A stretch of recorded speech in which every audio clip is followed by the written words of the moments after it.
the man who did more than anyone to bring giant monsters into the realm of science fact was a Sussex doctor by the name of Gideon Mantell. The son of a shoemaker, in 1819 Gideon Mantell seemed to be well on his way to success and happiness. He was a local doctor with his own practice, house in Lewes, and a beautiful wife, the daughter of one of his patients, Mary. He also had an interest in geology, an interest which was only beginning to build up steam. Mantell began to hunt for fossils in the area known as the Weald, and before long he had built up an impressive collection. At first, his wife happily shared in this hobby, helping him to collect his finds, draw up specimens. But after a while, she became frustrated as he spent all of his leisure time immersed in geology. For many weeks, Mantell stayed up long into the night, studying the fossilised plants of the Weald. This convinced him the reptilian fossils he was discovering there could not be from a sea monster like the ichthyosaur. He began to wonder if he had discovered a new creature. What might it look like? Yet the evidence remained frustratingly inconclusive. Perhaps the bones merely belonged to a crocodile. Then his wife made a discovery that would confirm his theories and change their lives forever. One day, while she was waiting for Gideon to see a patient, she idly looked for fossils by the side of the road. In a pile of stones, she discovered a strange-shaped pebble. When she showed it to Gideon, he realised at once that it was a fossilised tooth. And crucially, it was not the tooth of a carnivorous crocodile, but that of a plant-eating herbivore.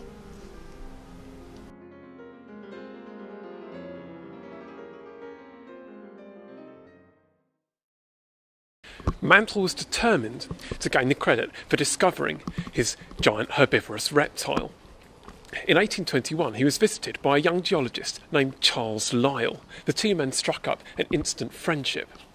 Lyell informed Mantell that the Reverend Buckland had also recently discovered a giant prehistoric lizard. But when Mantell tried to gain entrance to the prestigious Royal Society, he was rebuffed. There was no way in.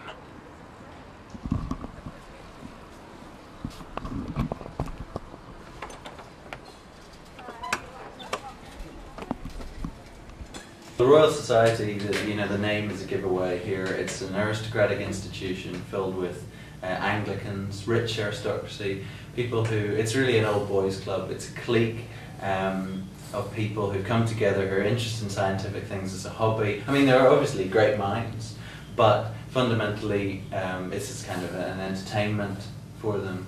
The Geological Society is a good example of this. It was founded by a group of aristocratic friends who are interested in rocks, and they arranged this regular dinner. Now the price of the dinner was so high that it was clearly a barrier to regular entry from the non-aristocrats. This then went on to become a great institution, but it was all like that. It was a very difficult community, and Gideon Mantell, being a country doctor, just didn't have the connections, didn't have the friends in order to get into that circle. He wasn't independently wealthy. He was regularly delivering babies while mixing that with his dinosaur hunting. So it was very difficult to enter that circle. All of the pleasure I get to be able to look up and see a fossil in whatever room, wherever I am. Mantell suffered a series of serious setbacks.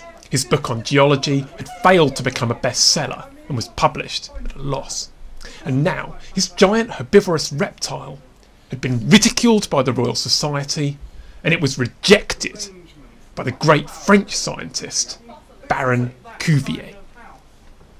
This is a serious house. This is a house.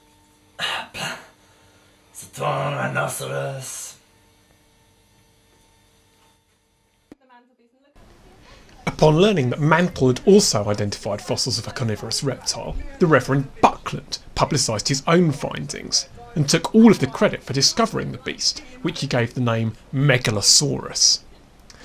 Mantle at this point was also increasingly at odds with Mary, who was frustrated at her husband's passion for fossils, which was draining the family treasury and filling the marital home with rocks and bones. And he had the Mona Lisa, and he had all sorts of other things on his mantelpiece, and that was because he was a scientist. And his wife, when she said, remove those things from your mantelpiece, he said, no. And that was a good thing, was it? And she obeyed. She knew exactly what she had to do. Are you sure she didn't leave him and he died in misery and Penurine went mad? Just as Mantle appeared to be at his lowest ebb, his luck suddenly changed. Cuvier reviewed the teeth that had been sent to him by Mantle and decided that after all, they did belong to a giant reptile. Alors, ce n'est pas un rhinocéros! With the Baron on his side, Mantle was ready once more to take his findings to the Royal Society. He compared his own teeth with those of a modern iguana, and thus decided to name his reptile after that creature, calling it the Iguanodon. Well, his paper was well received by his peers. Mantle gained the respect of his fellows in the scientific community and achieved a lifetime's ambition by being allowed to become a member of the prestigious Royal Society.